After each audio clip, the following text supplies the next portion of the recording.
बिस्मिल्लाहिर्रहमानिर्रहीम अस्सलाम वालेकुम students. Window to world history class 8 और आज हम चैप्टर नंबर 5 की रीडिंग करेंगे।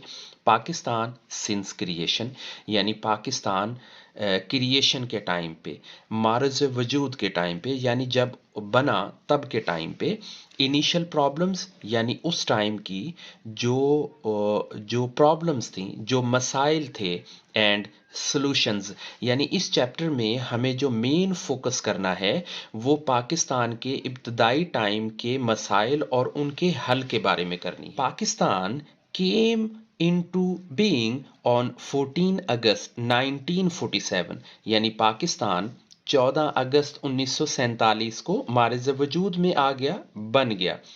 अगर हम इसकी डेट को अपने कमरी कैलेंडर के हिसाब से देखें तो डेट रहेगी 27 रमदान 1366 यानी 1366 का रहेगा। अब जो मेन बात हमें समझना है, एज ए हिस्ट्री स्टूडेंट हमें जानना चाहिए, ये वर्ड एच साथ में ऐड हुआ है, जबकि हम हिस्ट्री में बहुत अच्छे से समझ चुके हैं कि ये BCE, CE, AD ये सब क्या होते हैं। आज ये जो नया वर्ड हमारे सामने AH आया है, इसे थोड़ा सा एक्सप्लोर करते हैं। बेसिकली ए स्टैंड करता है एनो, ANNO एनो, और जो हिजरी है एच स्टैंड करता है हिजरी को। अच्छा, ये एक लैटिन फ्रेज है जिसका मीनिंग ये होता है कि इन द ईयर ऑफ हिजरी, यानी वो साल जब हजूर पाक सल्लल्लाहु अलैहि वसल्लम ने शहर मक्का से शहर मदीना के लिए हिजरत की, वो कहलाएगा। अब जो 1AH है यानी पहला हिजरी कैलेंडर में जो पहला साल है, अगर हम उसे अपना ये जो CE वाला टाइम है जिसमें हम 1947 को 1947, 2014, 2024 जैसी बात करते हैं, तो ये इक्वल होता है स्टूडेंट्स 622 CE के, यानी 1AH is equal to 622 CE। ठीक है, इस तरह से आपने इसे समझना है। और दूसरी बात ये है कि ये एक लैटिन फ्रेज है।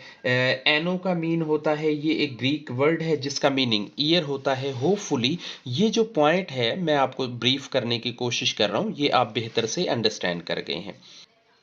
As a result of the continuous and sincere effort of Muslim leaders, यानी मुसलमान जो लीडर्स हैं उनकी मुसलसल कोशिशों के बदौलत और मुखलिसाना कोशिशों के बदौलत।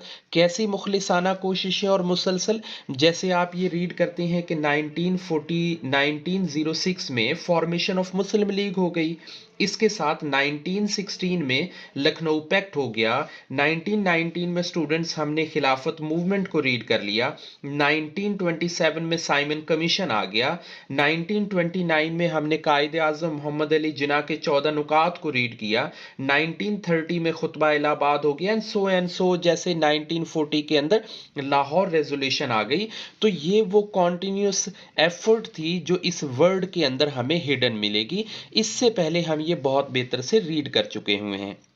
अब उन लीडर्स में जिन्होंने बड़ा मेन और प्रोमिनेंट रोल प्ले किया, उनमें सर सैयद अहमद खान, जिन्होंने दो कौमी नज़रिया यानी टू नेशन थीरी की बुनियाद रखी, अल्लामा डॉक्टर मोहम्मद इकबाल, जिन्होंने अपने खुतबा इलाहाबाद की सदारत के दौरान मुसलमानों को ये सजेशन दी कि हमें अलग मुल्क अपना हासिल करना होगा, और कायदे आज़म मोहम्मद अली जिन्ना, जिन्होंने इस सारे काम की प्रैक्टिकल को लीड किया, इस सब काम के लिए प्रोसेस में एक मेन अहम किरदार अदा किया। It was the first ideological state. अच्छा, आइडियोलॉजिकल स्टेट होती है एक नज़रिए की स्टेट। इससे पहले जो मुल्क हैं या जो दुनिया में हम कंट्री देख रहे हैं, ये जियोलॉजिकल हैं या किसी लैंग्वेज की बेस पे हैं या किसी ख़ानदान, मतलब किसी तरीके से हैं, लेकिन ये जो आइडिया क्या कि हम एक नज़रियाती मुल्क हैं और हमारा वजूद इस्लाम की बेस पे है, तो ये बेसिकली उस टाइम की फर्स्ट इस्लामिक स्टेट थी the world that come into existence on the basis of two nation theory that stated the Hindus and Muslims needed separate countries, कि मुसलमानों को और हिंदुओं को, ये टू नेशन थ्योरी की डेफिनेशन भी आ जाएगी। अगर हमें क्वेश्चन आ जाए स्टूडेंट्स के explain what is the two nation theory, तो हम ये कह सकते हैं कि that the Hindus and Muslim needed the separate countries, that is the two nation theory. Okay, कि हमें अपने इलाकाई इस्तेहकाम के लिए हिंदुओं और मुसलमानों को अलग अलग वतन की ज़रूरत है, क्योंकि हमारा आइडिया, हमारी बेस अलग अलग है। The ideology was foundation of the movement, और यही वो मूवमेंट जो हमने रीड की सर सैयद अहमद ख़ान से अल्लामा डॉक्टर मोहम्मद इकबाल और कायदे आज़म मोहम्मद अली जिन्ना तक, तो क्या हुआ कि इस ही नेशन थ्योरी ने हमें एक यूनिक कल्चर, एक एक एक हमारे बुनियादी जो बेहतर अकायद हैं उनको लेकर के हमें एक अलग वतन मिला। The ideology was the foundation of the movement to obtain the separate homeland for the Muslims and the subcontinent. अच्छा, ये जो सब कॉन्टिनेंट है स्टूडेंट्स, इसके बारे में हमें थोड़ा बेहतर से जानना होगा, क्योंकि जैसे जैसे आप एडवांस लेवल की स्टडीज़ में आएंगे, हमें सार्क कंट्रीज़ हो गए, एशियन कंट्रीज़ हो गए, तो इनके बारे में हमें जानने का और क्वेश्चंस करने का मौका सीखने को मिलेगा। अभी सब कॉन्टिनेंट उस टाइम पे जब हम 1930s की बात करते हैं, 1940s की बात करते हैं, तो इंडिया, पाकिस्तान, इसमें श्रीलंका, इसमें भूटान, इसमें ये सारे एरियाज़ जो हैं वो शामिल है।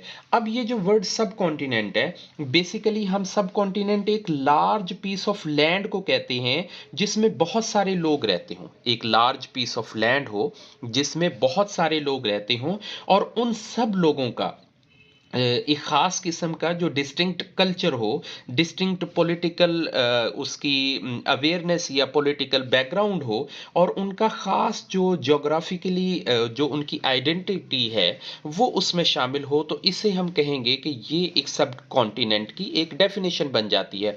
अगर हमें क्वेश्चन आ जाए what is the subcontinent, तो आप उसमें एक्सप्लेन कर सकते हैं कि large piece of land that have the unique cultural और जियोलॉजिकल आइडेंटिटी, तो ये उसकी एक परफेक्ट लाइक डेफिनेशन हो जाएगी।